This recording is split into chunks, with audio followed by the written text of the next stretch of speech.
Namastê, eu sou Amrita Das e esse é o Univeda Web Ashram. E no vídeo de hoje a gente vai falar sobre o Kumbh Mela, que é um grande festival, na verdade ele é o maior festival religioso do mundo e acontece desde tempos imemoriais, chegando a atrair até 120 milhões de peregrinos. Ele acontece praticamente todos os anos, mas existem diferentes categorizações do Kumbh Mela. Existe o Maha Kumbh Mela, o Purna Kumbh Mela, que é o maior Kumbh Mela, que acontece de 12 em 12 anos. E agora, esse ano de 2019, está acontecendo o Ardha Kumbh Mela, que é o Kumbh Mela que acontece entre esses 12 anos, né? Que seria na metade. E nos outros anos acontecem Kumbh-melas normais, que não são o Maha, né, que não são o grande Kumbh-mela, mas mesmo assim eles atraem milhares de peregrinos. E eles acontecem em 4 cidades diferentes. A gente vai falar um pouquinho então sobre isso nesse vídeo.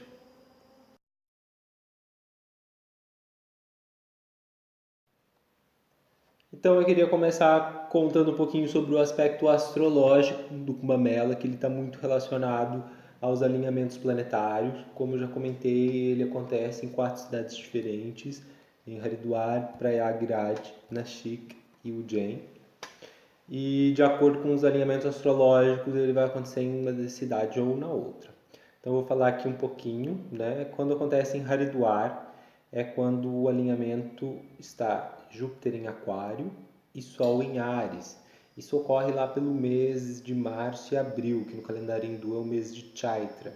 E o próximo vai ser em 2021. Então, em 2021, o Kumbh Mela vai ser em Haridwar. Em Prayagraj, né, no Triveni Sangam, que está acontecendo esse ano, 2019, vai ser o próximo em 2024, em Prayagraj. E acontece sempre que Júpiter está em Áries ou em Touro e o Sol e a Lua estão alinhados em Capricórnio. Então isso acontece no mês de Maga, que é entre janeiro e fevereiro do nosso calendário.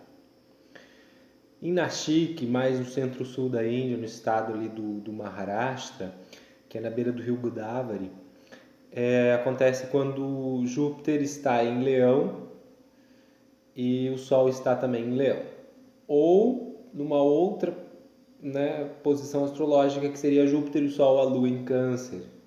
Então, ou seria no mês de Bhadrapada, em agosto, setembro, ou em Shravana, entre julho e agosto, que acontece na cidade de Nashik, na beira do rio Godavari.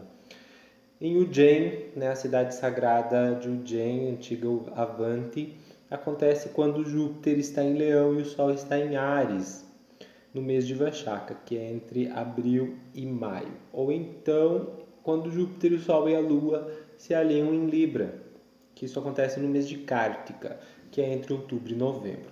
Então, astrologicamente, acontece, né, nessas cidades de acordo com o alinhamento que acontece naquele ano. Então ele vai rotativamente trocando de cidade a cada ano, né?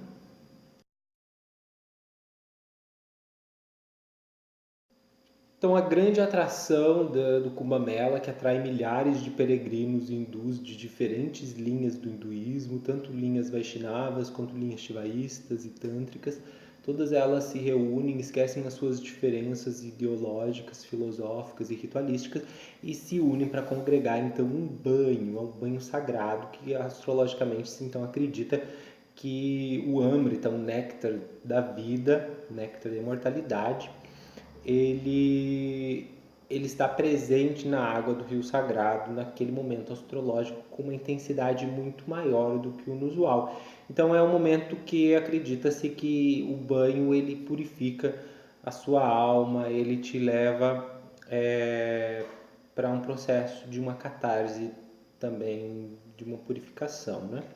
Então acontecem vários banhos esse ano, como está acontecendo em Prayagraj, no mês de Maga. A sequência dos banhos acontece em determinadas datas astrológicas auspiciosas. No caso, o primeiro banho foi no Makar Sankranti, que iniciou então o Kumbh Mela, que foi entre 14 e 15 de janeiro. Então, o primeiro banho astrológico Makar Sankranti, quando o Sol entra em Capricórnio.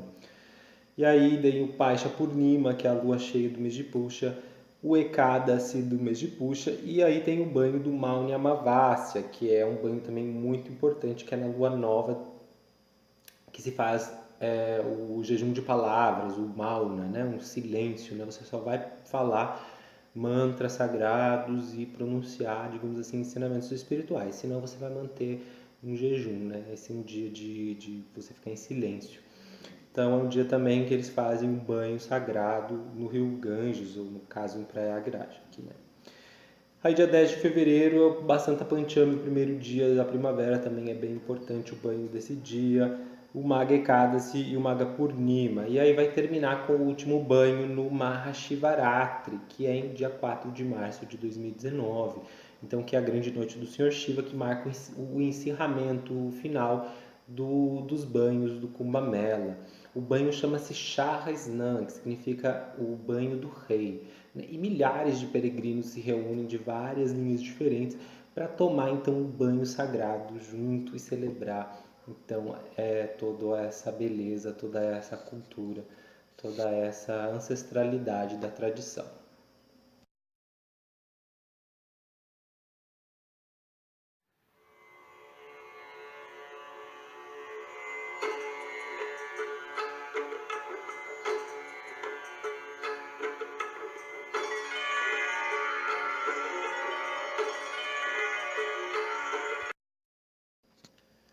Então a origem remonta ao passatempo do Oceano de Leite, o Samudra Manthan, que é um passatempo cosmogônico, cosmológico, que fala do mito da criação, segundo os Puranas védicos.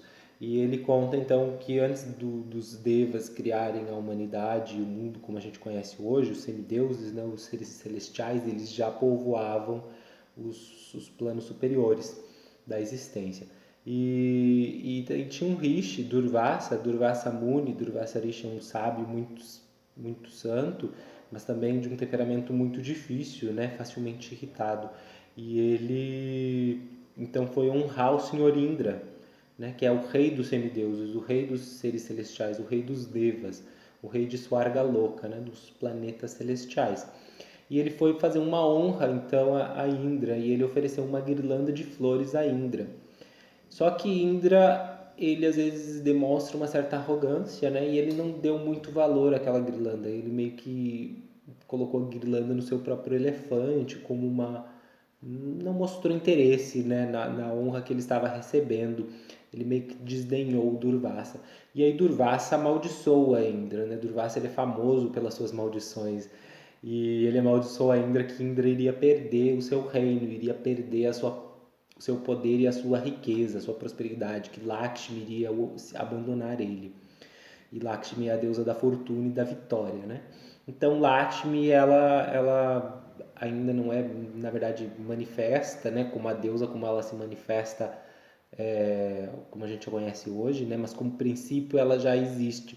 E ela então vai fazer austeridade no oceano, porque ela é uma menina jovem ainda, e ela ainda não é casada, e ela vai fazer austeridade embaixo do oceano porque ela quer casar com o Senhor Vishnu.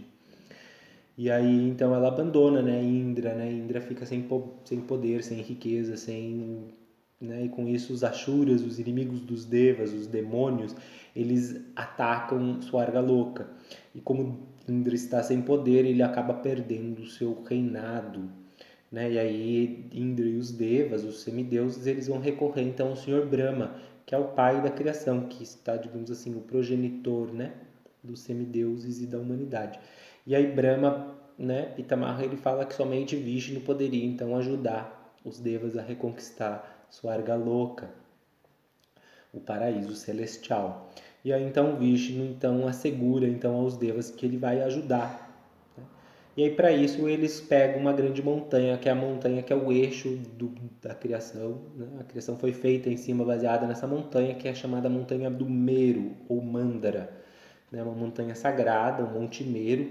Ele então, Garuda, a águia do Senhor Vishnu, leva a montanha Meru para o Oceano de Leite, que é onde Lakshmi Devi estava escondida fazendo austeridade. E ali também está o néctar da imortalidade escondido, né? Então eles vão lá e levam essa montanha.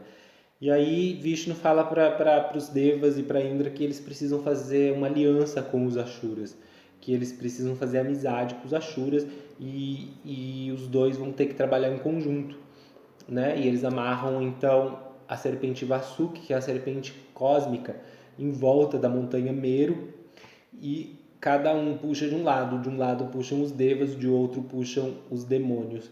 Os demônios, por arrogância, eles queriam ficar com a cabeça, porque eles falavam, eu não quero ficar com a cauda, porque a cauda é o rabo, né? É a parte inferior, eles queriam ficar com a cabeça. E os devas consentiram, então eles pegaram eles no rabo.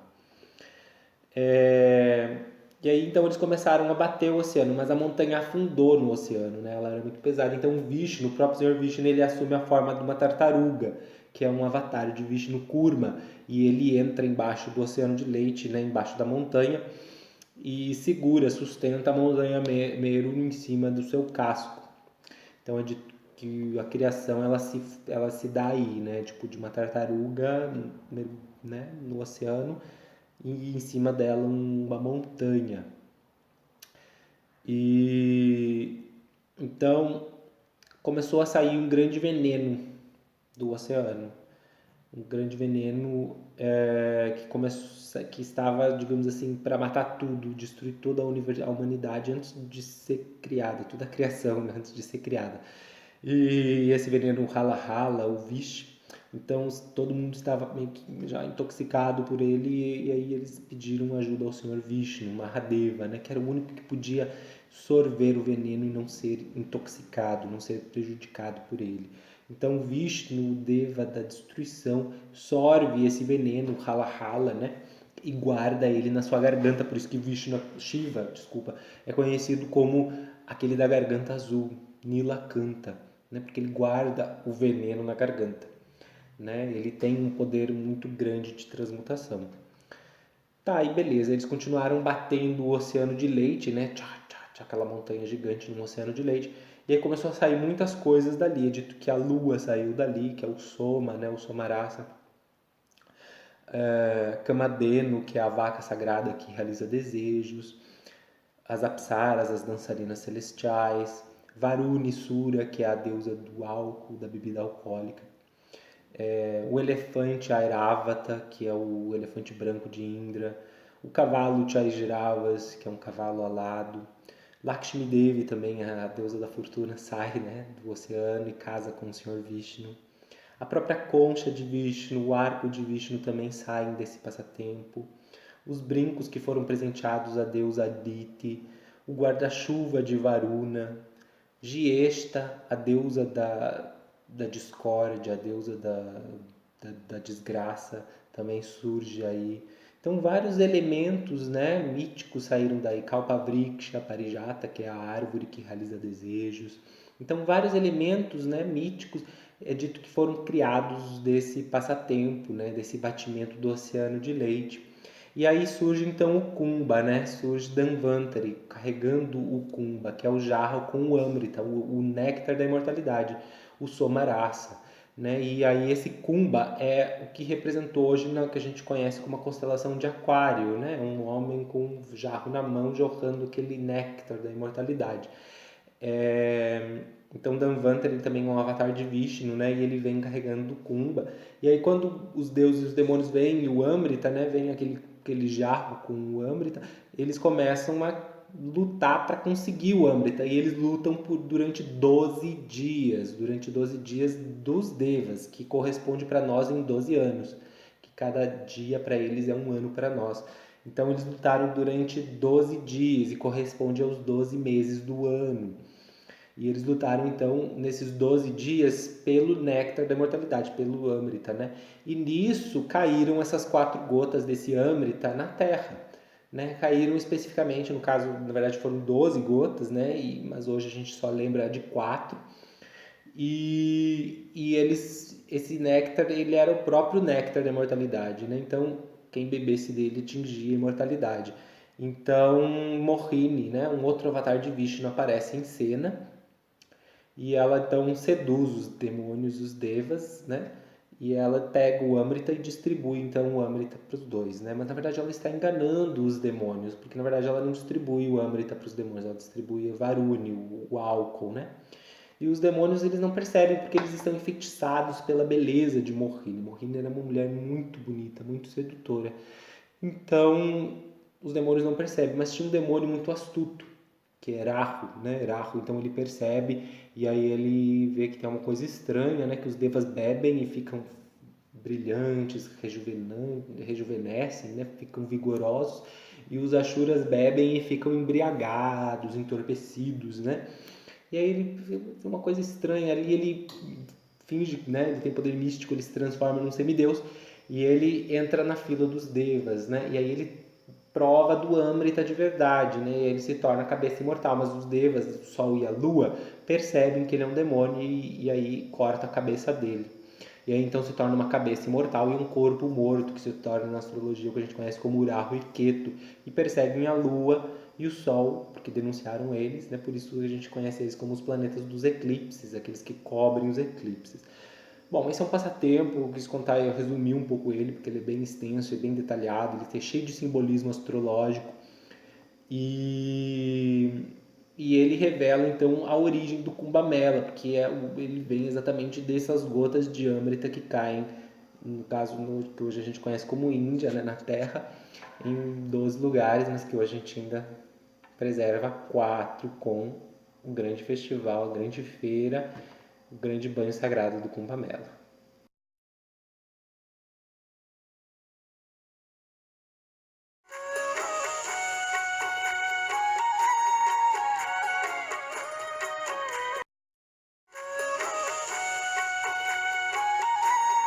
Então, o Kumbamela ele é organizado, né, pela ABAP, que é a Akhil Bharatiya Akara Parishad, que são as akaras. As akaras em sânscrito significa arena, né?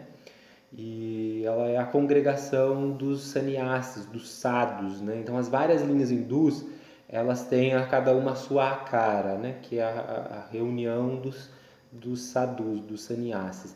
E aí tem as akaras shivaístas, as akaras vaishnavas e as akaras tântricas e também akaras neutras. Então existem 14 akaras e esse ano estreou, em 2019, uma Akara a mais, né, que é uma Akara transgênero, que é a Kinara Akara. Então uma linha de homens transgêneros, de rígiras, né, Kinaras, como eles são conhecidos também, renunciados, que vivem a vida espiritual. Eles são monges também e são respeitados como monges e como uma tradição hindu dentro do seu Panth. E eles, pela primeira vez, então, esse ano, 2019, foi feito então o grande banho da Kinara Akara, entre várias outras akaras, os Hare Krishnas, os sadhus shivaístas, os Nagababas, os Agoribabas, todas as linhas hindus, né, mesmo que sejam diferentes, que tenham as suas diferenças, elas se respeitam e elas convergem todas nesse grande encontro pacífico e de intercâmbio cultural e religioso.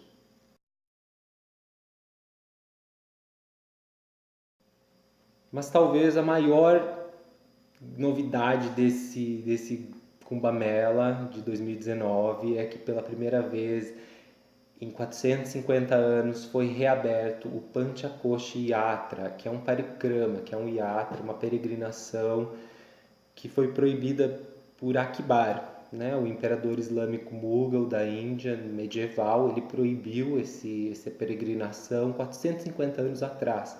E durante 450 anos os hindus não foram permitidos fazer essa peregrinação. E é uma peregrinação que os peregrinos fazem durante o Kumbh Mela em Prayag, que eles circumbulam a cidade, passam por vários templos, locais sagrados, fazem o Ganga Arati. Eles passam em 4 ashrams, nas 4 direções, dedicados a 4 sábios diferentes. E passam no que é muito famoso como a Akshavat. A Akshavat é uma figueira sagrada, ela é contada no Matsya Purana como a figueira da criação. E essa figueira é como a árvore da vida para os hindus. É dito que essa figueira ela existe nos 3 mundos. Ela existe no mundo dos demônios, no inframundo, no mundo dos humanos e no mundo dos semideuses. É uma figueira tipo, comum, ela é uma figueira sagrada e, segundo a mitologia hindu, a tradição hindu, ela é imortal. Ela existe desde tempos imemoriais nas 3 dimensões. E Akbar construiu o forte dele em volta dessa figueira sagrada, né? Então ali é o Akbar Forte. O Akbar Forte, então, ele tentou matar essa figueira de várias formas, com fogo, cortou, mas ela sempre brotava de volta. Tem várias lendas que falam sobre essa figueira, e tem um templo subterrâneo que é fechado, ficou fechado muitos anos e agora reabriu, né? E também tem um Kunda de Sarasvati ali nesse Akbar Forte. Então, isso tudo, depois de 450 anos, os hindus puderam voltar a fazer essa peregrinação, puderam voltar a fazer a visita a essa árvore sagrada do hinduísmo, que é mencionada no Matsya Purana, numa conversa do Sr. Vishnu com Markandeya Rishi. Então, uma árvore que tem uma importância muito grande para o hinduísmo dentro da sua tradição, e que, né, depois de 450 anos, os hindus agora puderam voltar a fazer essa peregrinação.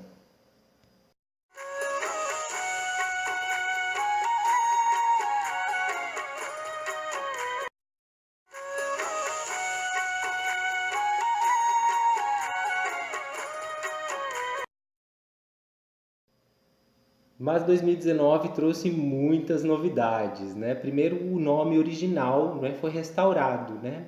Antigamente, Prayag era conhecida como Allahabad, que é um nome medieval muçulmano, que com os conquistadores islâmicos mudaram. Mas o nome original dela sempre foi Prayagiraj, nunca mudou no subconsciente, no imaginário dos hindus, porque é uma cidade sagrada do hinduísmo há milênios, é um dos lugares mais importantes para os hindus. Então, por mais que tenha se mudado o nome, agora voltou a ser o nome original, Prayagraj. Outra novidade também esse ano foi que o governo indiano, agora pró-hindu, o BJP, pelo Yogi Adityanath, fez um sistema de segurança de primeiro mundo, uma organização muito boa, tipo, não deixou nada a desejar, sendo que o Kumbh Mela é alvo de terroristas, é alvo de ameaças, todos os anos sempre tem ameaças, esse ano não foi diferente, a ISIS fez ameaças de que vai invadir o Kumbh Mela, mas a segurança do Yogi Adityanath, da polícia do Uttar Pradesh, está sendo exemplar e está prevenindo qualquer tipo de maiores problemas. Então, parabéns ao governo da Índia. Outra grande novidade é que agora também é proibido tirar fotos das mulheres tomando banho no rio, né? Que antigamente muita gente ia lá como algo exótico e tal, e as mulheres ficavam muito constrangidas, né? De um monte de gente tirando fotos dela. Agora é proibido que você tire foto das mulheres sem a permissão delas. Também outra novidade foi que 9 hindus ocidentais foram premiados pelas acaras indianas com a premiação Mahamandaleshwara por propagarem o hinduísmo no mundo. Uma grande também novidade desse ano foi a Kiva, que é uma associação de líderes espirituais xamânicos de várias linhas xamânicas da América do Norte, Central e América Latina, inclusive brasileiros, que foram para a Índia, estão lá em Vrindavana e foram também para o Kumbh Mela para prestigiar e fazer orações à Terra-mãe, à Mãe Divina, e compactuar e confraternizar com os hindus. Então é uma grande felicidade para todo mundo na Índia, em que, né, várias outras tradições também estão se abrindo ao contato harmonioso, ao diálogo, ao verdadeiro secularismo, né, espiritual. Então, é um reconhecimento internacional que está surgindo, que está indo além daquela propaganda maliciosa que a mídia costuma mostrar de uma festa de pessoas estranhas e peladas, que na verdade é muito mais que isso, é um encontro espiritual de diversas linhas, de ascetas, de diversas famílias, diversas pessoas religiosas, tanto renunciadas quanto pais de famílias, crianças, mulheres, estrangeiros, todos são muito bem-vindos, hindus e até de outras religiões, né? Tipo, Prayag se torna uma cidade gigantesca durante os 2 meses de Kumbh Mela. E infelizmente eu não pude ir esse ano, mas eu estou aqui com o coração na mão e torcendo para que ano que vem eu consiga. Então é isso, galera. Espero que vocês tenham gostado. Se você gostou, deixa o seu like, curte aí, compartilha e até a próxima.